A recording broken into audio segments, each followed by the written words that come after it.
Assalamualaikum warahmatullahi wabarakatuh. Kembali lagi ke channel Rian. Dan kali ini kita akan membahas kombinasi algoritma kompresi. Kemarin kita sudah bahas perbandingan algoritmanya. Sekarang kita bahas mengenai kombinasi. Dimana kombinasi ini berarti kita menggabungkan dua atau lebih algoritma untuk mengerjakan satu buah kompresi gitu ya.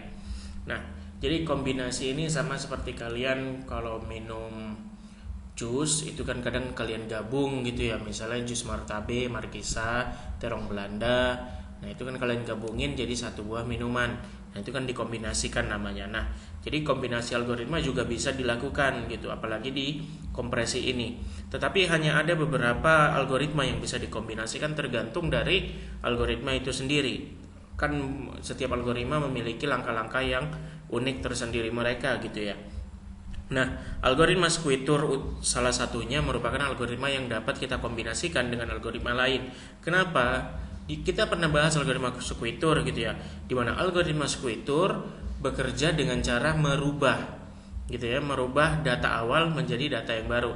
Dia melihat atau mengganti pasang kata yang muncul lebih dari satu kali dengan simbol non terminal gitu ya. Nah, jadi data awal dia rubah ke data yang baru dengan mengurangi beberapa karakter gitu ya. Nah, kemudian nanti muncul data yang baru, di mana data baru ini dihitung kembali dan dapat hasilnya. Oke, kemudian data yang kedua atau algoritma kedua yang bisa kita kombinasikan yaitu algoritma Burrows-Wheeler transform. Jadi algoritma Burrows-Wheeler transform ini adalah algoritma untuk mentransformasi data, merubah data ya. Nah, ini akan kita bahas di materi tersendiri. Yang pertama kita bahas Square dulu untuk kombinasinya. Jadi di sini akan kita gunakan data yang lama kemarin ya, data awal kita yaitu manusia makan nasi, di mana ukurannya 144 bit. Ya, ada total 18 karakter.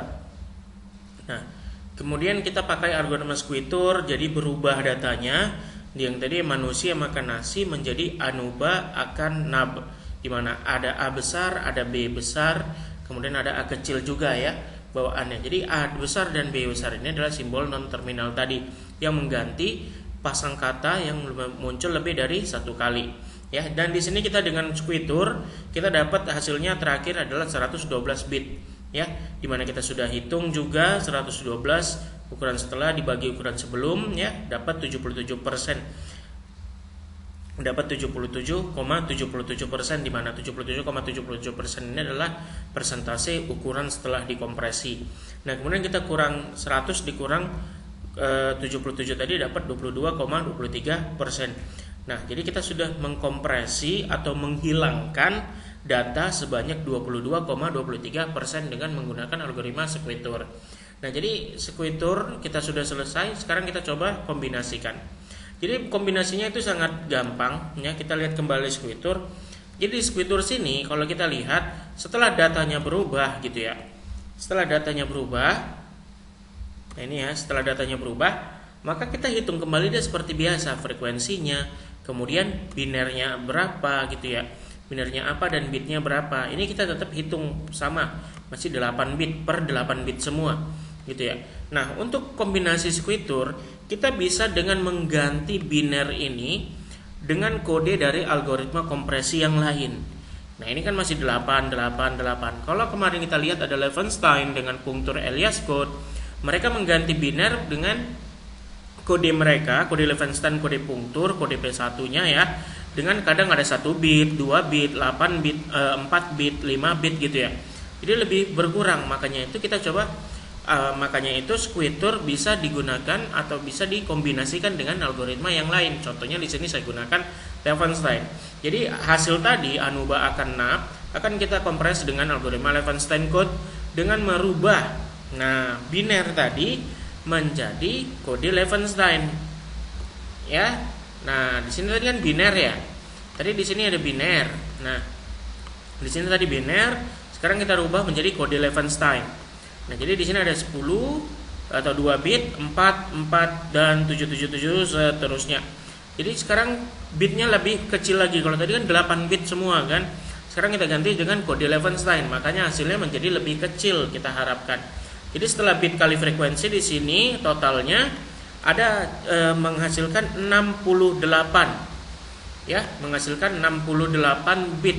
Tadi 112, sekarang ke 68, sangat-sangat turun ya, sangat turun. Dari awal juga 144. Nah, jadi setelah kita kombinasikan seperti ini sangat simple ya kombinasinya, tinggal ganti kode binarnya menjadi kode Levenshtein atau kode punktur P1-nya gitu ya.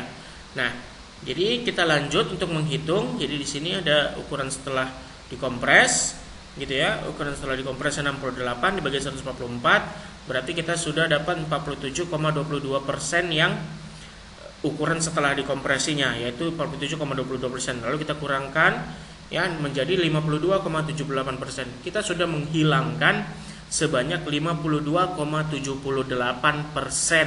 data dari data yang awal. Nah, itu ya. Jadi kombinasi itu sangat-sangat sederhana. Jadi kita tinggal mengganti. Contohnya di sini si algoritma Squidward tadi ya. Dia di awal kita gunakan untuk merubah karakter, ya, merubah data-data awalnya. Ya, kita sudah merubah data awal menjadi lebih sedikit, kan gitu. Jadi makan nasi tadi ada berapa karakter? 18 karakter, menjadi sekarang ada 14 karakter ya. Nah, itu jadi lebih sedikit dia menguranginya. Jadi ini bisa kita katakan sebuah kombinasi ya. Ini sebuah kombinasi di mana kode biner dari Squidward tadi dia tidak merubah, tapi kita rubah menggunakan kode yang lain, yaitu kode Levenshtein. Oke, jadi untuk kalian bisa juga kalian coba untuk kode P1-nya. Oke, jadi untuk kombinasi algoritma kompresi sampai di sini, dan kalian bisa silakan buat untuk kode P1 dan P2 ya. Kalian kompres Squidward-nya, kombinasikan Squidward dengan algoritma Squidward ini kalian kombinasikan lagi dengan algoritma si P1 dengan P2. Oke guys. Jadi nanti akan saya buat catatannya di modul, atau di sini juga kita bisa buat catatan deh. Ya, tadi mana ini kita ambil, kita copy saja dulu. Nah, tugas kedua ini ya. Tugas pertama adalah kemarin hitung P2 ya. Oke. Nah, baik, tugas kedua adalah kalian menghitung. Silakan kalian hitung kembali. Saya buat dulu di sini. Silakan kalian kombinasikan algoritma Squidward dengan kode punktur alias P1 dan P2. Ya, ini tugasnya. Jadi silakan kalian kombinasikan ya, kalian kombinasikan seperti yang tadi, sangat mudah ya. Berarti tinggal kalian ganti saja ini kok ya. Tinggal kalian ganti ini, hitung ulang, udah selesai. Gitu. Nggak perlu sampai padding flagging. Nggak perlu padding flagging, itu terlalu jauh. Kita kalau membandingkan kombinasi, kita hanya sampai perhitungan rasio kompresi saja. Oke, baik. Jadi ini tugasnya, jangan lupa kalian kerjakan biar berlatih lagi ya. Ya, nanti untuk boros wheeler kita ada materi tersendiri. Jadi untuk kombinasi yang pertama antara Squidward dengan beberapa algoritma kompresi sudah selesai. Kita ketemu lagi di video berikutnya. Assalamualaikum warahmatullahi wabarakatuh.